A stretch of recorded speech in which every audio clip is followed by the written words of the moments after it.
पुढचा मुद्दा म्हणजे 15 मार्चला इंदिरा IVFचे रिपोर्ट घेऊन या महिला रुग्ण डॉक्टर घैसास यांना भेटल्या।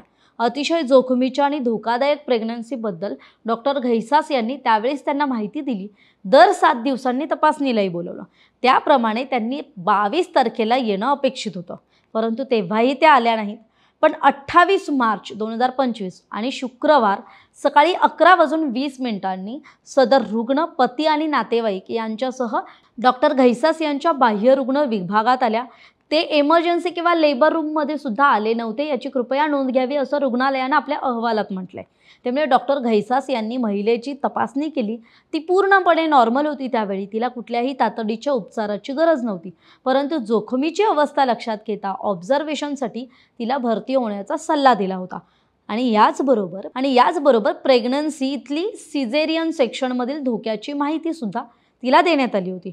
शिवाय नवजात अर्भक कक्षाच्या म्हणजे NICU मध्ये डॉक्टरांशी त्यांची भेट करून देण्यात आली। कमी वजनाची 7 महिन्यांची जुळी मुलं, जुन्या आजाराची गुंतागुंत आणि कमीत कमी 2 ते 2.25 महिने NICUचं उपचार लागतील मुलांना, हे त्यांना समजावून सांगण्यात आलं आणि त्यामुळे 10 ते 20 लाखांचा खर्च एकंदर येऊ शकतो याची कल्पना देण्यात आली।